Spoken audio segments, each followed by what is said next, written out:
အမိကိုလှုပ်ကြွေးပြုစုတဲ့ပုဂ္ဂိုလ်အဖကိုပြုစုလှုပ်ကြွေးတဲ့ပုဂ္ဂိုလ်ဒီဘဝရင်ကိုချမ်းသာလိမ့်မယ်တဲ့အဲ့ဒါအခုဒီခေတ်မှာမိဘကိုပြုစုလှုပ်ကြွေးလို့ချမ်းသာဒုက္ခနဲ့ပြည့်စုံကြတဲ့လူတွေအများကြီးရှိတယ်လက်တွေ့နော်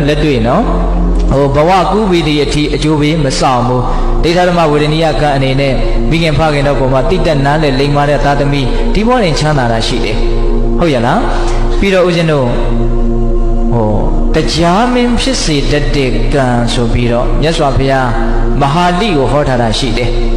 တရားဖြစ်အောင်ကျင့်ရမယ်အကျင့်တရားမဟာလိမင်းသားကမြတ်စွာဘုရားကိုလာပြီးတော့လျှောက်တယ်ရှင်ဘုရားတဲ့တရားမင်းဆိုတာကိုမြတ်စွာဘုရားမြင်ဘူးလားတဲ့အဲ့ဒါမြတ်စွာဘုရားကမြင်ဘူးတယ်လို့ပြောတော့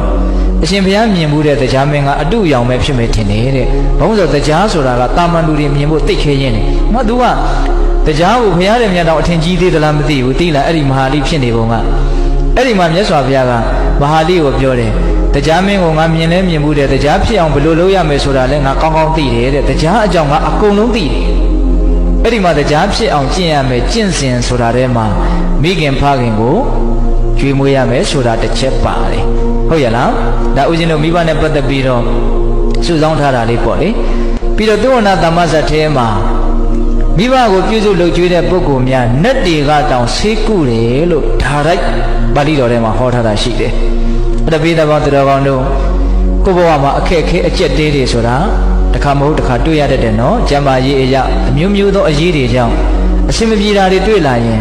ငါမိဘအပေါ်မှာစိတ်ကောင်းနှလုံးကောင်းထားတယ်တတ်နိုင်သမျှပြုစုတယ်လုပ်ကြွေးတယ်အီမန်နဲ့သစ္စာစကားကြောင့်အရှင်ပြေပါစေပိဋိမကောင်းဘူးလား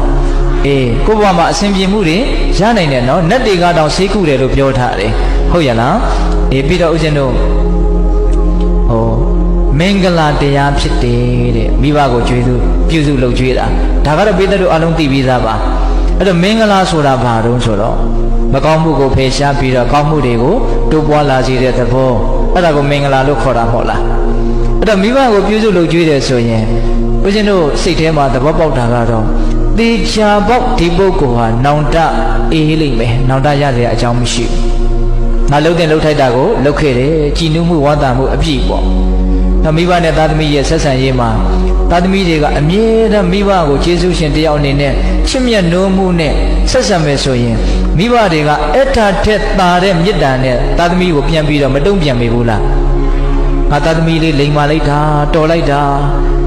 သားသမီးကမိဘကိုတရားဖို့ပေးတယ်ဆိုရင်မိဘက1000ဘိုး1000ဘိုးလောက်ခံစားတာဟုတ်ရမို့လားပြောချင်တာကဘာတော့ငါပုံမှာပြန်ပြီးတော့တိတတ်တယ်နော်ဆိုတဲ့အသိစိတ်လေးကြောင့်